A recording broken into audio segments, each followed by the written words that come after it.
This might end up being kinda long, since I'm going to try to cover a lot of what I experienced in my life. I will start with the first thing that I remember. I was about 4 or 5 years old. I was sitting in my bedroom getting some coloring books. It was summer, and the window was open. I heard this noise, and at first, I couldn't tell where it was coming from.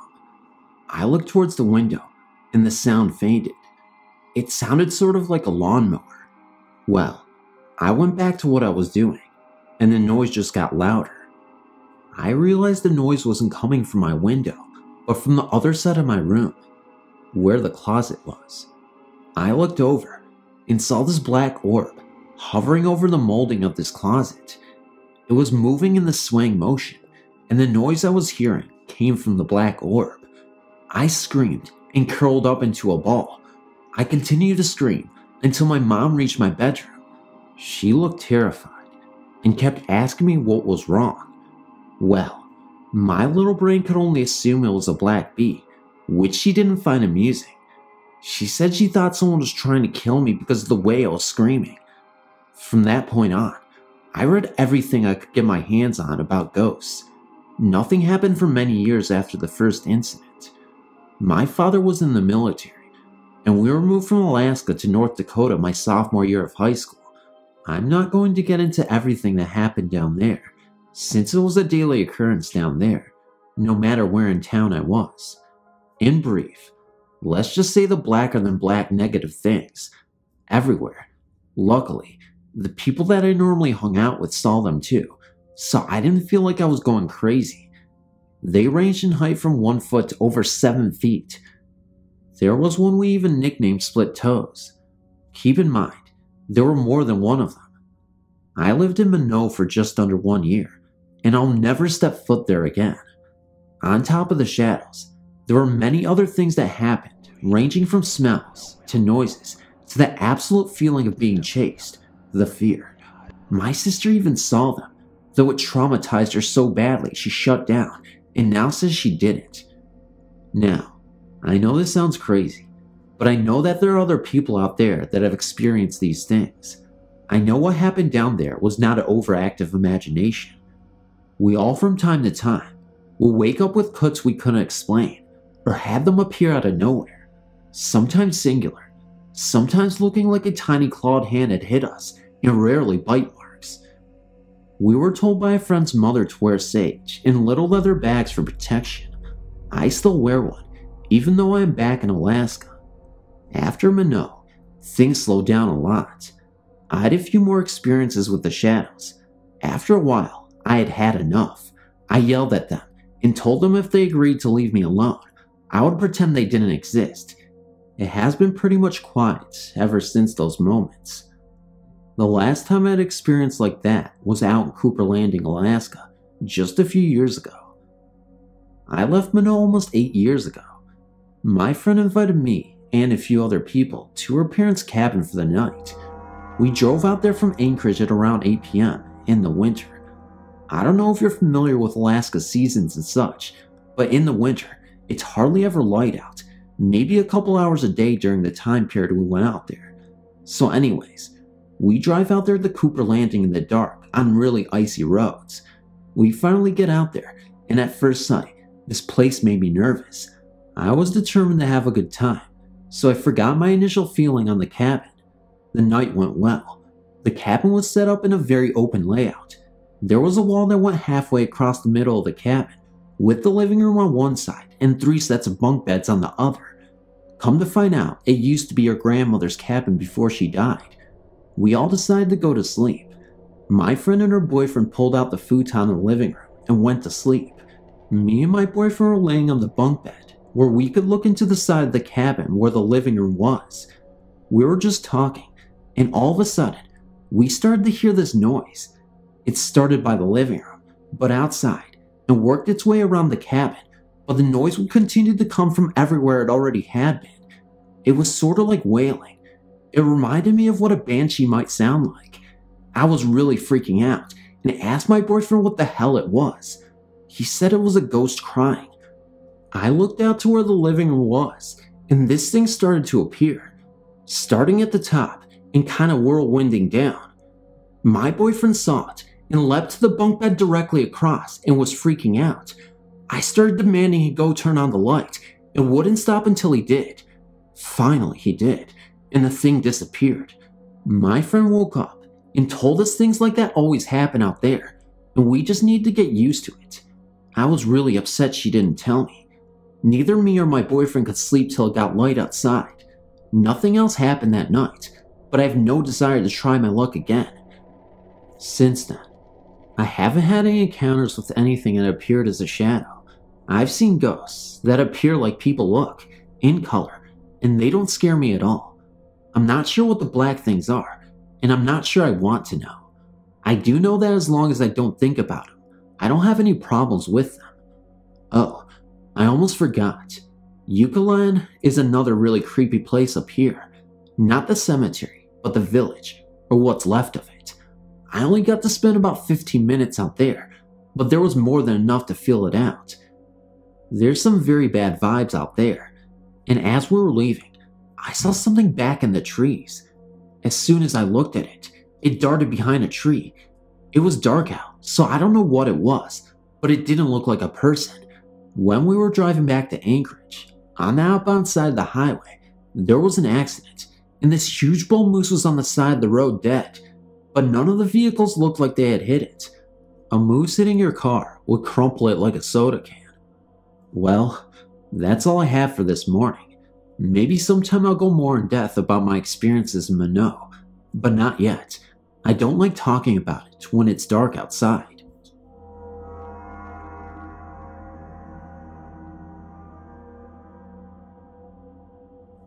When I was 12 or so, I had a strange experience. I was playing with my friends in the woods near the Quabbin at Quacked. This is in Wayland, Massachusetts. We had taken our neighbor's police dog on our adventure, looking for Indian artifacts. On a hill that was Gravely, I found what I believed to be an arrowhead. After showing it to my friend, I stuffed it into my pants pocket and moved to a new spot with the dog. He began to wind towards some bushes about 20 feet away. I looked in the direction the dog was looking and saw nothing. Figuring it was a rabbit or squirrel, I let the dog off his leash. He began barking and ran into the bushes. My friend joined me and we called the dog back. He came right away, being well trained. He sat, looking from us to the woods and panting. We put his leash back on, and both my friend and I had the feeling of being watched. I reached into my pocket to see the arrowhead, but it was gone. I checked the other pockets. Nothing. Then we decided to go home. Both of us creeped out. On our walk back, the dog stopped at a tree and looked up.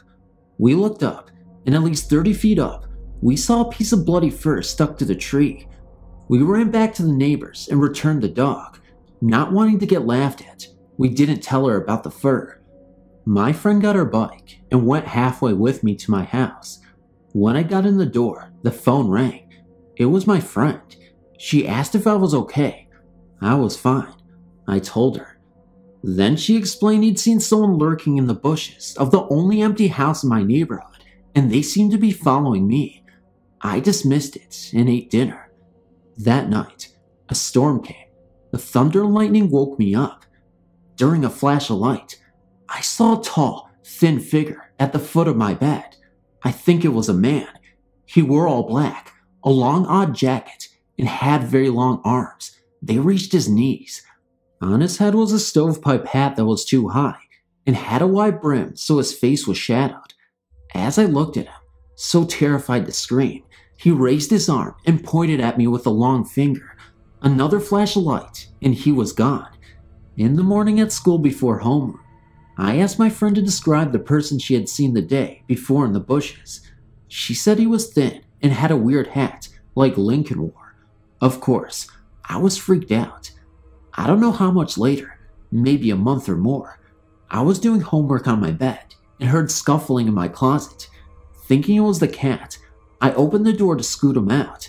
The cat was not there, but the clothes were swaying side to side. I closed the door and left my room. The next and last time I had seen the ghost, It was at summer camp. I'd been put into a room alone, having had a panic attack over an incident in which I had a dream come true. I dreamt a kid got run over by a van, and a storm came, and a cabin was hit by lightning, and kids burnt up. That day, we were teamed up and competing for ribbons. One event was timed van pull. A team of kids were pulling a van. A kid fell under, and the van went over him. He was unhurt, but the license plate made a dirty mark on his back. I got scared, and then it began raining very hard. Everyone headed to their cabins. It began to lightning, and I lost my mind. I confided my dream to my friend that morning, and as she tried to tell a counselor, I was crying and trying to warn people about the fire I believed to be about to happen. The counselor locked me in a room, alone. A blast of thunder and lightning hit and blew the outside door open. Rain poured in, and in the storm stood my ghost looking in at me. I screamed and slammed the door shut. Luckily, the fire never happened. I never saw the ghost again.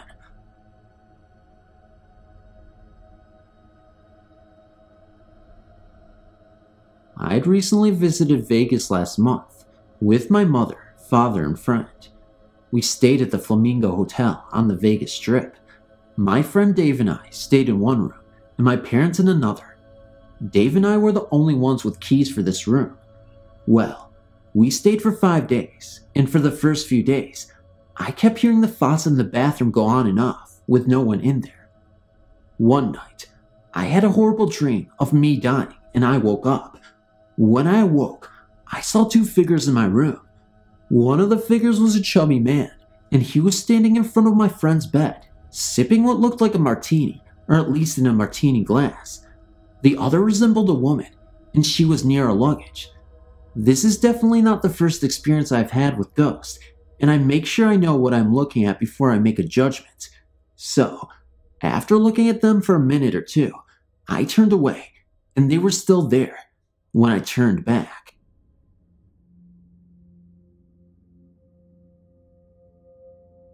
I've had a few encounters with a something. I'm not quite sure what it was. Maybe you can make sense out of it. The first time I saw this thing was when I was still living at home with my parents. I was out partying that evening and had a few cocktails, well, maybe more than a few, and I came home and went to bed, passed out. Well, after I'd been asleep for a while, I rolled over and cocked open an eye, and I think that I saw somebody, might have been a man, standing over my bed. Now, you have to understand that I'm not the most responsive person when I'm not really awake, so I remember looking at this person and saying, "Oh," and then I rolled over and went back to sleep.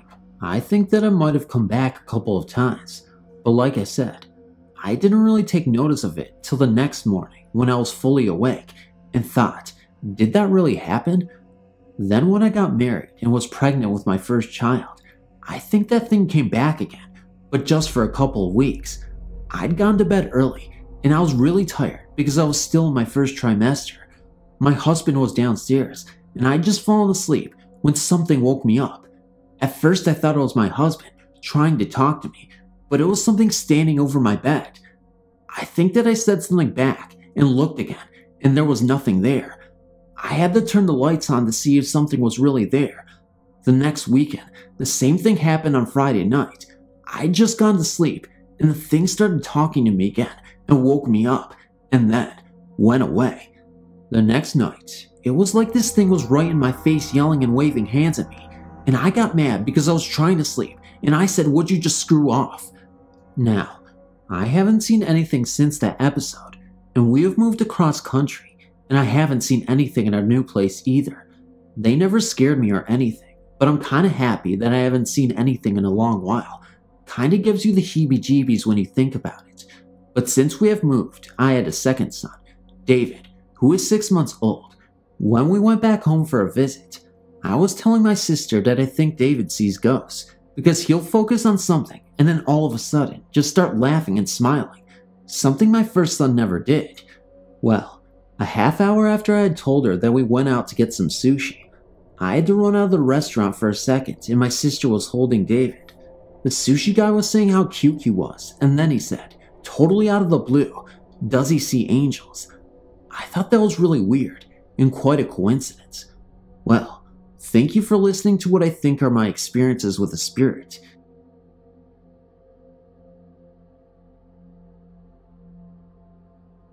Before my dad died, he said he had said many times before he wanted to go to his grave knowing his 4 girls were all well taken care of. He had made a will and told me all about the will's contents. Years later, my dad committed suicide. It happened on a Friday, and his ghost came up to me the next day. I was in bed, and at my doorway he appeared and came to my bedside. He said over and over, "Don't let them trick you. They're going to trick you. You don't let them." I could not figure out what he was talking about.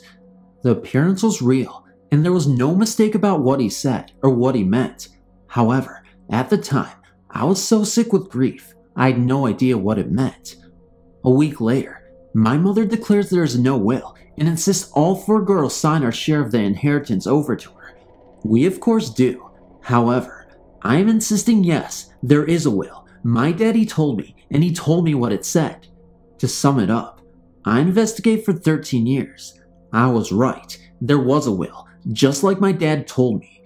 He had left me a life estate in the family home, and my sister's money equals amounts of money to the value to the family home. My mother and my aunt had decided to deceive everyone about the will, so my mother could have everything herself. My dad, after he died, saw them scheming and came to me in my bedroom and told me, "They are going to trick you." This to me is proof of what everyone wants to know about. What happens after we die.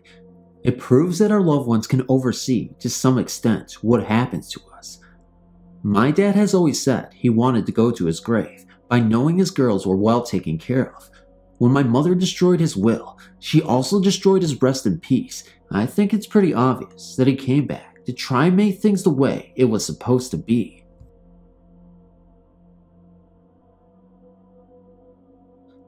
This incident is not about a haunting, and the story makes me feel very good when I think about it. It concerns the passing of a family member and what I believe is a message from the other side, through television. My dearest uncle, R.L. Simpson, passed away at the University of Cincinnati Medical Center while in the middle of open heart surgery. Uncle Ray was an avid hunter who raised Walker treeing hounds commonly used for raccoon hunting. This was Uncle Ray's favorite sport. He was no longer able to follow his hounds, so while they ran and bayed on the trail, he would sit on the hill and just listen.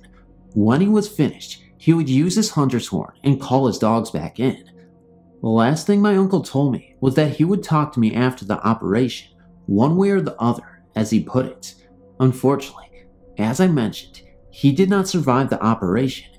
He was buried in our family plot, and his headstone is adorned with the silhouette of a hound raised up on the trunk of a tree with harvest moon in the background. Life went back to normal for the family, except for me. I was very close to my uncle and was very depressed by his passing. One day, while walking on the hill behind our farm, I spoke to my uncle. I reminded him that he said that he would talk to me after his surgery, one way or another. I told him that I hoped that he was in raccoon hunter heaven, and that if he were, let me know. Of course, the only answer I received was the sound of the wind in the oak and hickory trees on the crest of the ridge. I laughed at my silly one-sided conversation and went back home. That evening, I was unable to fall asleep, which is uncharacteristic for me. I usually am snoring when I hit the pillow. After a couple of hours, I gave up and went out to the living room and turned on the television. I was surfing through the channels when I came across an old episode of The Twilight Zone. Now, imagine the shock I received when that episode turned out to be the tale of an old Ozark raccoon hunter, whose name in the story was Hadley Simpson. In the story, Hadley Simpson and his hound dog were killed while on a raccoon hunt. The storyline was about the old hunters dealing with his own death and the attempts of the devil to trick him into Hades. Eventually, due to the loyalty of his hound dog, who was not allowed to enter into the nether regions, the old hunter declined the invitation of Lucifer and continued down the road until he finally arrived in heaven, where the dog was welcome and where they had a raccoon hunt every night. I was completely stunned. I woke my wife, who came out and watched the show in tears, though it might have been a coincidence. I am convinced that this incident was a message from my uncle. who let me know that he was indeed in Raccoon Hunter Heaven. What do you think? This happened to me while I was narrating a video. I was watching Phantom of Darkness and he was narrating a story. I thought, wow, that was so cool. So what I did was I shared, I subscribed, and I eventually was the most amazing person in the world because he appreciated me so much. He was like, dang boy, why you gotta upload a video like that? And then I didn't even realize what happened after that. And then I just was happy because I didn't even make sense at all.